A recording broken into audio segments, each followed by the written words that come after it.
When I first started making money, when I was 17, 18, I loved the fact that people knew I was making money. I think that my ego was at an all-time high, and I put my identity in my businesses. I put my identity that I was 17, 18 years old, and I was making more than my professor for the one semester I went into in college. Looking back at that now, that's so gross. Like, that's icky, and I hated that about myself. But it's because I struggled so much with insecurity and personal worth that I put my identity in my businesses. And something that I asked myself, if everything is stripped away from you, money, business, girls, family, everything is stripped away from you, who are you? What are you left with? At the end of the day, we're all gonna die. And I want to be remembered being a good person, and I want people around me to think I'm a good person, and I want to think that about myself versus someone saying, oh, he's cool because he has built this or he has done this. Who are you and what do you do? So my name is Evan Hovich. I am 22 years old. I grew up in New York and I moved out to Austin, not from New York, but I moved to Austin about a year and a half ago. I currently run an education company where we teach people how to build online businesses. And I'm still figuring everything out, honestly. I've sold a company, I've made the money that I wanted to, but it's not everything. And when you're younger, because I didn't grow up with any money, it shows you that like that's kind of the one thing that you think about. Like, I want to make a lot of money, I want to do this, I want to travel, and then you do all those things, and you're like, well, I still don't really feel fulfilled. Like, I had so much fun on that trip. That wine window in Florence was great. All the different shows are super fun, but I want to like dig a lot deeper on who I am. So who am I? I feel like I'm still figuring that out. I feel like I have a lot of pieces to the puzzle, but there's still a lot of pieces missing. What do I do? I do. I don't know what I do. I just do shit. I just do random shit. I run, I lift, I do a bunch of random things. I'm a very spontaneous person. I like to go on random trips. I love to travel.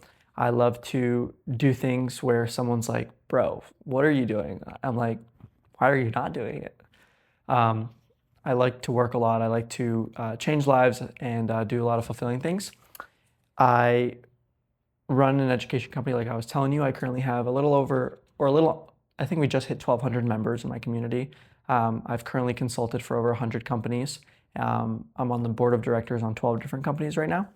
And I just plan to keep growing my portfolio and building more businesses and keep furthering the goals, the missions, the kingdom. You started your first business at 15 and you sold your first company at 20. What did that experience teach you about yourself and others? It taught me that we're more capable than we think. I started my business not because I wanted to, but just because my family didn't have any money and like we were going through a lot of different struggles, and I wanted to move out of my house, which I did right before I turned 17. So I did it more out of the need more than the want. And looking back at it now, in that phase of my life when I was building between ages 15 to even 20, I always used to look at it like, this sucks. I want to have the high school experience. I want to have the college experience. I want to be a degenerate. I want to not have to worry about money and bills. And I'm just tired of like having to carry the burden and the responsibility. And I just want to be free. I'm tired of always feeling this like burden in my chest. But you don't always control the things that life shoots at you, and you just have to accept them and do best with what you got and look at everything as a blessing. And now the way I look at it is I gained so much experience during that time. And sure, maybe I missed out on being a degenerate, but now I can be a degenerate now and have fun when I want to have fun and also live a fulfilling life. But I really used to hate it. Like, I remember I used to call my mom and I used to be like, Mom, like, I'm so fucking tired of this shit. Like, I'm tired of carrying the burden of the family. I'm tired of doing this. I just want to go do stupid things and I want to like go have fun and I don't want to work and I'm tired of carrying all this. But I think that God just put me into the role of a man a lot sooner in my life. And I'm very grateful for that. I am the man of my family. I have pretty much all women in my family.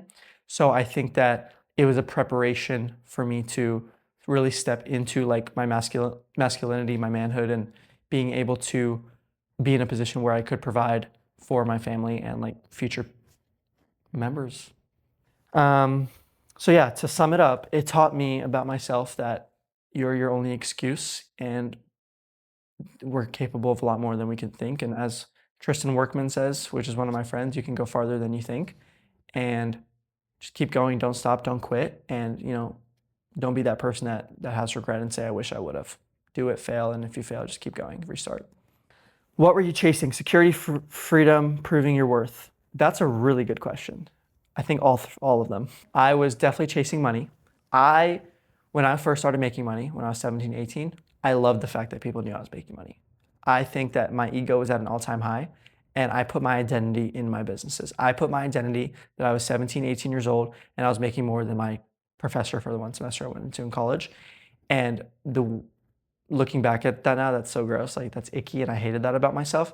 But it's because I struggled so much with insecurity and personal worth that I put my identity in my businesses. And something that I asked myself, if everything is stripped away from you, money, business, you know, girls, family, everything is stripped away from you, who are you? What are you left with? At the end of the day, we're all gonna die. And I want to be remembered being a good person, and I want people around me to think I'm a good person, and I want to think that about myself versus someone saying, oh, he's cool because he has built this or he has done this. Did that answer that question? Yes. Cool. Do you think that you're still chasing something externally? Or Honestly, no. I feel because I'm very like honest about my like situations just in general, like with people that I love and like close people. And I'm very vulnerable online now. That's something that I used to not be because I obviously wanted to portray this, this big, strong, like guy who has it all figured out. But I genuinely believe none of us will ever have it figured out forever. We will always be trying to figure it out. And I think that instead of looking at it as a bad thing, look at it as a good thing. I hated running 2 years ago. I still hate running, but I do it now, right? You go through phases of your life, and I think it's just like giving yourself grace. Like, it's okay if you don't have it all figured out. Has success given you what you thought it would? No. I thought it was going to make me happy. I thought it was going to solve all my problems. It solves a lot of problems, but it solves money problems. Money solves money problems, not the other things around. You still have emotions. You still have failed relationships. You still have disagreements with people. You still have family issues. I thought it was going to solve everything. I thought it was going to make me the happiest person in the world. And I genuinely believe happiness is an emotion. I believe if someone chases happiness, it's not actually a sustainable thing, because if someone in your family dies, you're not going to be happy. I think the right word is contentness, right? Being content with your life, but it's normal to feel your feelings and feel emotions. And I'm totally cool with allowing myself to be sad, allowing myself to be mad, allowing myself to be happy, but, gathering myself and coming back to myself and saying, hey, dude, you're going to feel these emotions, go through them, endure them. Because if you push them away, they're going to come back up in your life. All right. In your application, you wrote, I knew how to figure it out. What does figuring it out look like for you? Is it intuition, trust in yourself, faith? So I think that this is a blessing and a curse. And I'm going to explain what I mean by that. One of my skills, I have a lot of weaknesses, but one of my skills has been talking, sales. Sales is my best skill, okay? In my worst moments, I've always been able to figure it out. I've always been able to sell someone something. And it's a good thing because I know, like, in my worst moment, I'll figure it out and I'm always gonna be okay because of the skills that God has given me. But it also creates laziness. It creates rushing. It creates sometimes a little bit of inauthenticity. And I've really worked on that over the past couple of years a lot. But, I've just been able to pretty much just like talk my way out of things. And it comes back to bite you, and not only in business, in relationships, right? And like me and my sister all the time. And like my sister knows me better than anyone. She's like, and I don't try to be, but like, she's like, dude, you're so fucking manipulative. I'm like, I'm so sorry. I know. But it's so subconscious. And I realize that about myself. And it's like, I think humans in general, I think we all have manipulative traits sometimes. I think every single one of us, obviously we want what we want and we try to do things to get what we want, right? Like our subconscious nature, even if we're a selfless person, but like you could say something and then you can like listen back to that conversation and be like, damn, like I just straight gaslighted her. But you don't even realize it, right? So I think that has been one of my strengths, but also one of my weaknesses. And it has been revealed to me through different relationships in my life. These are good questions. This is awesome. This is better than any podcast I've ever been on. Happy to hear that. You're very in touch with your emotions. Has that always been the case? Does that help you in your business? I don't think I've always been in touch with my emotions. I think what's allowed me to be in touch with my emotions is not being in touch with my emotions and realizing how much that sucks. Is I literally would like sit in my car sometimes and like cry, like I cry. I would put on like sad music, music that makes me sad and think about things. And I would literally sit there and just, bro, why can't you cry? Cry. Like you're sad. Like you're thinking about your grandpa right now. He's dead. Like cry. You're never gonna see him again. And I couldn't cry. And that bothered me because you feel the feelings, but you don't express the feelings. And I think one of the most attractive things in a human being is vulnerability. Like when someone can come to you and say, hey man, I'm not doing well. Like life sucks right now. This is going on. I'm positive and I hope it's going to get better, but this is what's going on in my life right now. And I want to be that person. Has it helped me in my business? Yes, because, and no, because in one way, making emotional decisions is not a good idea, right? Especially when you're dealing with money and people, you have to make logistical decisions and decisions sometimes you don't want to make for yourself. But also some things I do think it has helped me in some ways. Like for example, I had a situation where somebody joined my program, actually happened kind of recently, and their daughter fell off the Grand Canyon. And we have a strict no refund policy after a certain period of time. And I think she was paralyzed. And like my emotions and like because I felt for that person and they were like already in the program for like a month, I said, take the full refund. Like go worry about your family. I think there are people that don't give a fuck. And I think there are people that only care about money and they have no like personal side of things. What is business? It's people. Without people, you don't make money, right? That's how society works. There's a consumer, right? There's someone that's selling to the consumer. Without the consumer, there's nothing to sell. So I think that it has helped me, but it also has has led me to make bad decisions because of emotional decisions. Good. So you're prioritizing connection now and being present. Why now? Did you go through a period of isolation while building business? What is community teaching you? Because being an entrepreneur is lonely, super lonely. And from an online perspective, everyone's like, man, like this is so great. Like you get to travel, you get to do all these things, but nobody sees the 14-hour days. Nobody sees when I lived in Charleston, I was fat. Like I was actually fat and I literally gained probably 40 pounds in a span of like 4 months. And then I lost it all like in 4 or 5 months. But I was literally just like working all day and like eating my pain away. And I was telling someone a story like, this is crazy. Like this is like the most fat shit you'll ever think of in your life. But I remember like the last day before I like actually decided to change my like to like whatever, it was my first ever 100K month. Okay. It was the first month I ever made $100,000. I was so miserable on the inside, but on the outside, I was like, fuck yeah, you did it, bro. You made it. And my friends were like, yo, let's go celebrate. Let's go get dinner tonight. Cool. So I go to an Italian restaurant and whatever. Yeah, have a big meal. It's normal. Like we all have big meals, right? Right. It's pasta, pizza, throw a salad in there, a couple bites, you know what I'm saying?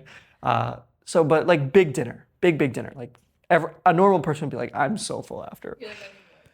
So I'm like so full after. And then I'm like, I passed Chick-fil-A on the way home and I'm like, shit. So I'm like, no, Evan, like you can't, like you're like, look at yourself, bro. Like, what are you doing? So I passed the Chick-fil-A and I'm like, okay, thank God. And then some subconscious, turn that bitch around, turn the car around and I go to the Chick-fil-A, not even kidding with you. I ordered four sandwiches, a large fry and a milkshake. And I sat in the parking lot crying and eating all of it. Gets worse. After that, I feel like I'm actually like gonna give birth. I feel disgusting. So I'm on my way home and I'm like, whatever. I'm like, I want ice cream. After I just had a milkshake, dinner, 4 chicken sandwiches. So then I go on the Uber Eats and I was, insomnia was looking good that night. Okay. So I ordered a 6-pack of cookies and a pint of ice cream. It gets delivered to me. I can't believe I'm saying this online. It gets worse. It's taking forever. And my fat ass is on the Uber Eats app like, dude, where are you, bro? Like, where's my ice cream? So he pulls up and I eat a cookie and I open the ice cream and it's half gone. He ate my ice cream. So what I did was I peeled the bottom part and I ate the ice cream. And after that, I know you're laughing. After that, I was like, I'm laughing with you. no, you should laugh at me. That is crazy. But that's what I was so miserable that I was going to food and I was binging. Like how else are you gonna gain 40 pounds in a few months? You know what I'm saying? It's like, I was going crazy. And what it shows you is like throughout your journey, be present. Don't have an ego. Like be real with people. Also understand there's good days, there's bad days, and be proud of yourself. Don't put so much pressure on it because like at the end of the day, you're always going to want more, right? The average entrepreneur always wants more, right? But take a look back and say, good job, Evan. Like Do you good feel like you were trying to fill a void, or how did you for feel sure. that? I think that I did feel like a lot of rejection and also like I didn't really have a good relationship with I've always been very close to my sister. Like that's the only person and my grandparents. But like I did not have a I have a good relationship with my mom now, but I did not then. And I think that I I think I was just trying to prove something. But also I have a 7-year-old sister who's like my best friend. I go home to see her all the time. And I think when she was born, like that changed something for me because when she was born, I cried a lot. Like that was like I was like bawling my eyes out of like just so happy. I was so happy. And I think that like I think she's been my motivation like in my toughest times. Just like you need to create like a great life for her. You need to do something good for her because, her dad definitely won't. Yeah, definitely went through a period of isolation. And we all need community. Humans need community. We need people. People need people. We can't do this alone. Like we cannot do this life alone. You know what I'm saying? Do you feel like that isolation was necessary though? I think there is healthy isolation. I think that in order to get what you need done, there is isolation. There's distractions. But I think that there's a balance. If you are locked in for 3 months, it is not going to hurt you to get out of it for like one day every 2 weeks. It's not going to hurt you. Like go touch some grass, dude. Like that's like how I was like, go touch grass, literally. Um, yeah. If your younger self was here with us right now, what would you say to him? You said, I want to do big things. What is your vision for your future? If little Evan was here right now, I would tell him, good job. I would tell him, good job. And I would also tell him that don't rush your life. Because when I was younger, I always wanted to grow up. And I always, like we all do, right? I always wanted to grow up. I'm ready to be an adult. I'm ready to do all these things. But honestly, I don't want to grow up anymore, right? Like I'm good where I am. I want to be present. I'm only 22, but I'm like starting to not enjoy birthdays. I'm like, damn, how does it feel at 30? I'm like, I don't know how old you are. I'm sorry. You said I want to do big things. What is your vision for the future? I want to create ultimate freedom. Like, I want to be able to do whatever I want when I want with the people that I love. I want to be able to give back. I want to be able to say, hey, I'm not going to work for a year, and I'm going to go travel the world. Or I'm not going to go do this and I want to go build like a charity, or I want to go build this and just be able to do what I want when I want in a non-egotistical way, more in a freedom way. I would say that's what I want my future to look like. But also my biggest goal in life is to be a dad. I want to have a family. I'm very traditional in that aspect. And I want to, yeah, like I definitely want that for my life in the future, for sure. What is the biggest lesson life is teaching you right now? What are you learning to love about yourself? This is probably the best question so far for me. 2 years ago, I was so like around 2 years ago. It was my 21st birthday. A little less than 2 years ago. Then actually, it was my 21st birthday. I was in Nashville, Tennessee, with my friends. I had open heart surgery when I was a kid, but I've been fine my whole life. Okay, I played hockey my whole life. Played in college. I was good. I was out with my friends. It was like the day before or day after my 21st birthday. I can't remember. And I was like, only had one drink. Like I was fine. And all of a sudden, out of nowhere, I started experiencing these crazy heart palpitations, like in my hotel room, like bad, like not just like a little bit. Like I went in the shower and I laid there for 3 hours. Like this is it. Like I'm gonna die. Like I don't know what's going on. And I was just like accepted it. I was like, what is going on? Ever since then, my life has not been the same. Been to the hospital probably 4 times in the past 2 years. I have a lot of like internal issues, and it taught me the biggest thing of if you don't have your health, you don't have anything, right? Who cares how much money you make? Who cares what you've built? Who cares about anything? If you're not healthy and you can't run, if you can't walk, if you can't talk, if you can't be healthy, happy, etc., nothing else matters. And something that I realized within like the last 6 months heavy is, so I know you're probably going to be like, and anyone watching this is going to be like, dude, you're so dumb. I used to think anxiety was made up. If someone told me they had anxiety, I would be like, grow up, like go for a walk, like you're fine. Until I got anxiety. And I was like, this is the worst thing in the world. this is awful. And I'm so sorry to all the people that I've literally said, you're dumb. I'm so sorry. And my nervous system is extremely dysregulated, like big time. And that's the biggest thing I'm working on right now is trying to regulate myself because it's really hard having a dysregulated nervous system all the time. And life is teaching me to slow down, worry about yourself, focus on yourself, and do things that are going to better you. Like try, because without action, nothing changes, right? You can complain about a situation, but you need to actually do things to see an improvement in something. And it's part of the game. What are you learning to love about yourself? You tried to skip that. You remember? No, I thought I answered These are it. the ones I ask everyone. Okay. What are you learning to love about yourself? I'm learning to love myself just in general. Like, I would say I'm a very confident person now. And I struggled with insecurity for a long time in my life. And I'm genuinely really confident. And I love that because I think confidence gets you really far. And I think there's a difference between confidence and being egotistical. And I would say I'm confident. Like, I know who I am, still figuring it out, but I know mostly who I am. I'm very confident in my answers.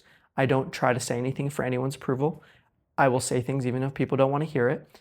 And I literally, this is just real. I know I came in here kind of stressed. I got off the phone with somebody that I told them the truth about something. Nothing bad that I did, but like I just told them something that I knew that was like gonna hurt them.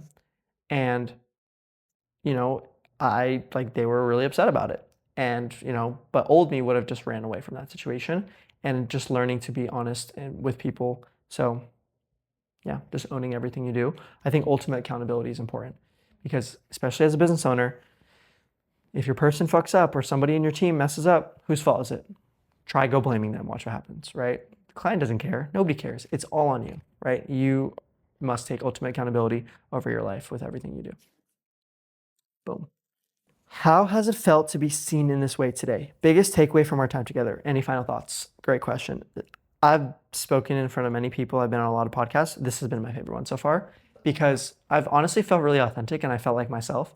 And like I'm making like little jokes and like just saying stupid things. And that's honestly me. Sometimes I watch myself online and I'm like, bro, that's not you. Like, what are you saying? Who are you? So I felt really authentic. And I think it's because I'm not looking at the camera. I think it's just because I'm looking at you. And I've really felt like myself today. Like I'm going to reflect after this and be really excited to listen to it because this definitely felt like Evan. And I definitely feel seen. And thank you for being here, Evan. Thank you for having me.